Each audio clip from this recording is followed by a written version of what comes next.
Hi, everybody from your local history librarian, Sarah Kiefer.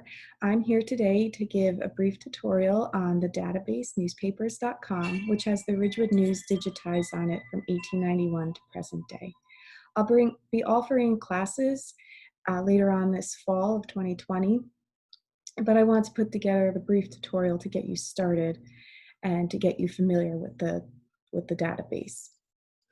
For some brief background information, in 2019, the Ridgewood Public Library worked with both Ancestry, who owns newspapers.com, and North Jersey Media in order to get the Ridgewood News digitized onto their database. We lent them our microfilm, and as a result, they were able to fill in the gaps of the years that they needed.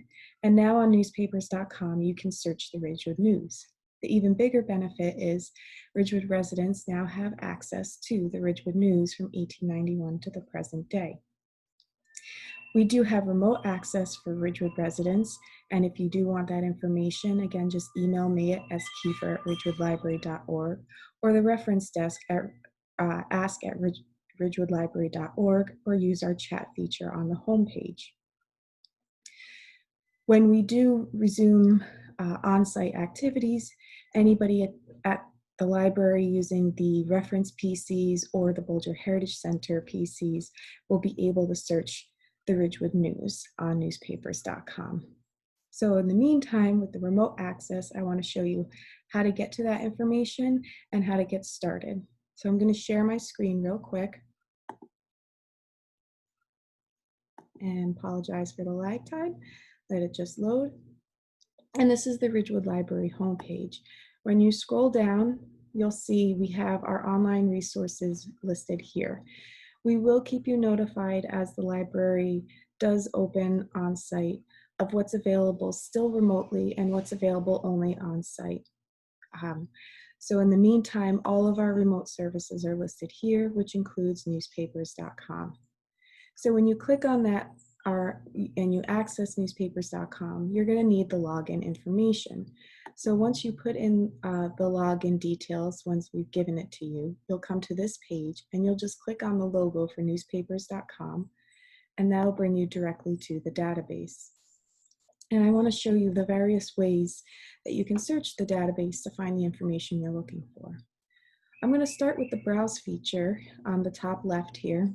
When you click on browse, you'll then be brought to a page that allows you to look at the Ridgewood Public Library subscription, each of the newspapers. So the Ridgewood News name has changed over the years, and you can search all of them or just one of them.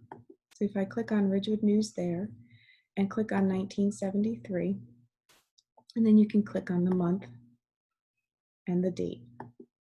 Now, what's nice about this browse feature is you can go searching through the pages, say you know exactly what page you're looking for. Or if, say, you're looking for something like an obituary, you can search within that newspaper or be even more broad within that year. So if you don't have the date of death known, you can search within the year or the specific date. So you can search that person's name and it'll search just these pages of the newspaper. So it's a great resource to have, especially when doing any type of ancestry work or family history work. I'm going to go back to the home page because there's more than one way to browse the newspapers. And you can browse directly by looking at the visuals we have here. So you can browse the Sunday News, the Ridgewood News, Ridgewood Herald News, or the Ridgewood Herald. I'm going to go back to that same newspaper just to show you a different way to get to it. So I click on the Ridgewood News. And from here, you have, again, that search feature to search directly within it. Now, I'm going to use that year, 1973, and we're going to go to February and click on February 1st. And that's going to bring you to that newspaper where, again, you can search directly within it or browse through it that way. So there's several ways, like I said, to get to the information you're looking for. I'm going to go back to the home page by clicking on Welcome from the Ridgewood Public Library. And once it loads, I'm going to show you now how to do different searching. So you can search by using that button here, or since the search tool is right here, you can type it in. Now say you want to search something like grade and pool. I'm putting quotations around it because I want it to search the phrase grade and pool. If I didn't put the quotation marks around it, it would search anything with grade in and anything with pool. So you can see my search right here, and we have 15,000 matches. Now, if you want to lower that number because you say you know the years you want to search, on the left-hand side, you have filters that you can use. So if you use this scroll, you'll see the scroll bar moves, and it changed the year from 1928 to 1977. You can also manually change that if you want to say change it to 1928 to 1938. Just always make sure to click the update. Once you click update, you'll notice that you're now down to 148 matches.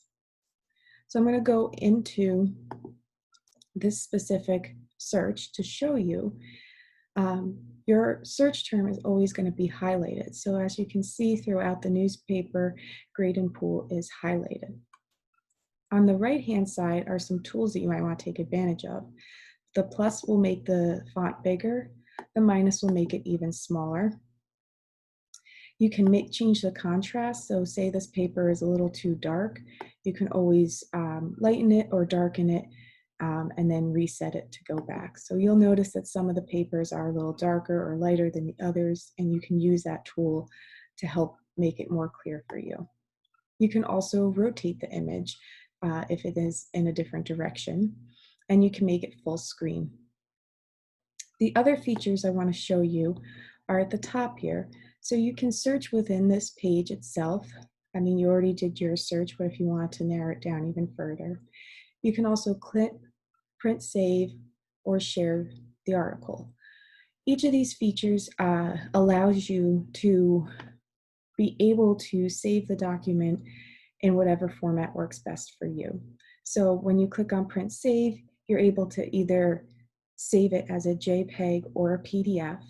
And when you clip it or share it, this allows you to select a portion of the page that you want to share, and then you can email it, print it, or share it on social media. So all of those options are there for you to be able to organize your research the way you want to see fit. So I'm going to go back to the home page here and just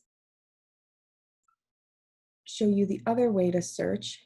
You can always add more information. So you would type in Ridgewood, New Jersey, and say you know the date ranges that you want to use. And again, you want to search grade and pool, and you hit search.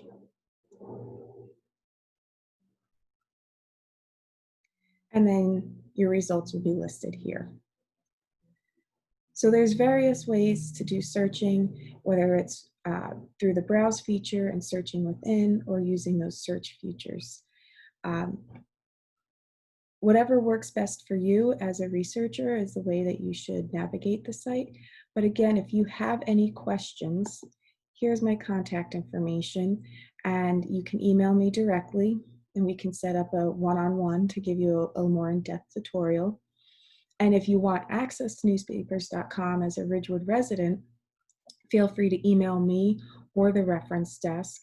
And again, you can also, on the home page here, use the chat feature on the bottom right-hand side to ask any of the reference librarians for how to access this. If you find yourself lost or stuck, as I said, please feel free to reach out to me. I'm going to pull up my contact information again just to have it on screen. And as I said, newspapers.com will be available remotely to Ridgewood residents during the library closure. And as we reopen, we'll make sure to keep you notified of all that information.